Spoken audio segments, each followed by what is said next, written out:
تو چلیے سیدھا موضوع کی طرف آتے ہیں۔ یوم عرفہ یہ صرف کیلنڈر کا ایک دن نہیں ہے، بلکہ فضل، رحمت اور شعور کی بیداری کا ایک ایسا سفر ہے جو روح کو جھنجھوڑ کر رکھ دیتا ہے۔ آج ہم اس مواد کا ایک تحقیقی جائزہ لیں گے اور ایک ایسی روحانی گہرائی میں اتریں گے جس کی مثال نہیں ملتی۔ دیکھا جائے تو یہ دنیا کا سب سے بڑا ہم آہنگ اور عالمی روحانی اجتماع ہے، جہاں لاکھوں کروڑوں لوگ جغرافیائی حدود سے بالاتر ہو کر بالکل ایک ہی کیفیت میں جڑ جاتے ہیں۔ اس جائزے میں ہم اس دن کی اصل حقیقت، اس کے فضائل اور اس کی روحانی اہمیت کو اجاگر کریں گے تاکہ اس پیغام کو پوری طرح سمجھا جا سکے۔ اب یہاں ایک بہت ہی بنیادی سوال اٹھتا ہے، کیا حج کے بغیر یوم عرفہ کی برکات حاصل کرنا ممکن ہے؟ یہ سوال ان کروڑوں افراد کے لیے نہایت اہمیت کا حامل ہے جو اس وقت جسمانی طور پر میدان عرفات میں موجود نہیں ہیں۔ کیا ہم یعنی پوری انسانیت اپنے گھروں میں رہتے ہوئے اپنی عام زندگی میں بھی اس عظیم دن کی رحمتوں کو سمیٹ سکتے ہیں؟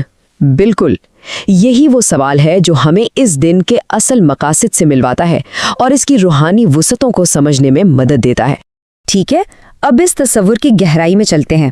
اس مواد کی سب سے خوبصورت حقیقت پتہ ہے کیا ہے؟ وہ یہ کہ اللہ تعالیٰ کا قرب صرف مخصوص مقامات تک محدود نہیں ہے۔ روحانیت کی اس وسیع دنیا میں جغرافیائی سرحدیں واقعی کوئی معنی نہیں رکھتی۔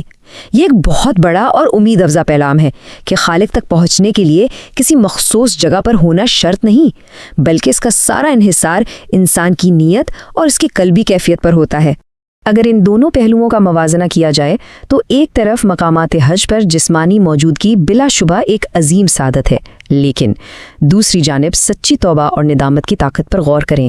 معلوم ہوتا ہے کہ سچے دل سے کی گئی توبہ دنیا کے کسی بھی کونے سے، کسی بھی خطے سے اللہ کی رحمت کے دروازے کھول دیتی ہے۔ سچ تو یہ ہے کہ اگر دل میں خلوص اور ندامت ہو تو تمام فاصلے مٹ جاتے ہیں اور قرب الہی کا حصول ہر مقام پر ممکن ہو جاتا ہے۔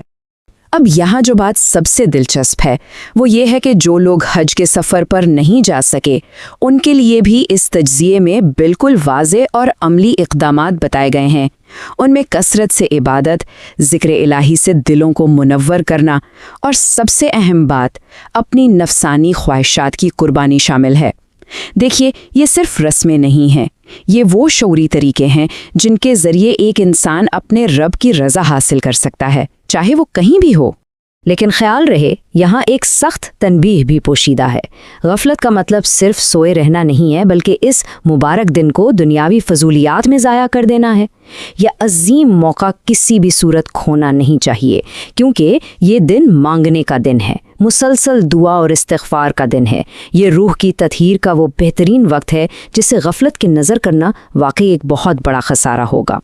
اور یہاں ربانی معافی کا وہ دل فریب تصور سامنے آتا ہے جو ہر نا امیدی کو مٹا دیتا ہے۔ اللہ کی رحمت ہی مایوسی کو ختم کرنے والی ہے۔ سوچئے ذرا، جب انسان گناہوں کے بوجھ تلے دب جاتا ہے اور ہر طرف سے اندھیرا گھیر لیتا ہے تو اس وقت یوم عرفہ کی یہ لامحدود رحمت ہی ہوتی ہے جو دل سے مایوسی کے ہر سائے کو جڑ سے اکھاڑ پھینکتی ہے۔ یہ تصور ہمیں واضح طور پر سکھاتا ہے کہ امید کا دامن کبھی نہیں چھوڑنا چاہیے، بالکل نہیں۔ چلیے اب آگے بڑھتے ہیں اور دیکھتے ہیں کہ یہ مواد مزید کیا وضاحت کرتا ہے۔ اس رحمت کے حصول کے لیے ظاہری عبادات سے ہٹ کر ایک گہری اندرونی تبدیلی درکار ہوتی ہے۔ یہ دلوں کی پاکیزگی کا مرحلہ ہے جسے ایک اندرونی حج کا نام دیا جا سکتا ہے۔ یہ کانسیپٹ جسمانی سفر سے زیادہ روح کے سفر پر زور دیتا ہے، جہاں اصل منزل اپنے باطن کو روشن کرنا اور ان تمام آلائشوں سے خود کو پاک کرنا ہے جو قرب الہی کی راہ میں رکاوٹ بنتی ہیں۔ روح کی اس علامتی صفائی کی اہمیت کو سمجھنا واقعی بہت ضروری ہے۔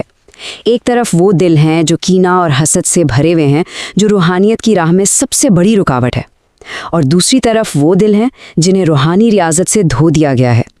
ذرائع بھی یہی بتاتے ہیں کہ اس دن کی حقیقی برکات اسی صورت سمیٹی جا سکتی ہیں جب دلوں کو حسد اور کینے کے زہر سے مکمل طور پر پاک کر دیا جائے، کیونکہ سچی روشنی ہمیشہ صاف دلوں میں ہی اترتی ہے۔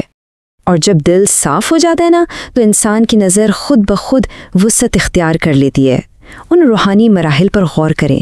سب سے پہلے اندرونی صفائی ہوتی ہے، پھر اس کے نتیجے میں ایک ایسی کیفیت پیدا ہوتی ہے جہاں پوری انسانیت کی بھلائی کے لیے دعا نکلتی ہے، اور بالآخر یہ تمام اعمال مل کر اللہ کے ساتھ ایک ناقابل تسخیر اور انتہائی مضبوط تعلق قائم کر دیتے ہیں۔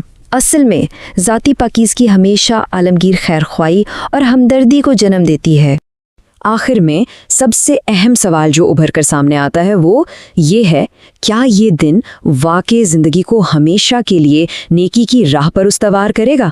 یہ محض چند گھنٹوں کی عبادت کا معاملہ نہیں ہے، بلکہ ایک ایسا عہد ہے جس پر تمام عمر چلنا ہے۔ اس پیغام کی روشنی کو اپنے اندر ہمیشہ زندہ رکھنا ہی اس عظیم دن کا حقیقی مقصد ہے۔ تو سوچئے، کیا ہم اس روشنی کو اپنی آنے والی زندگی کا مستقل حصہ بنانے کے لیے تیار ہیں؟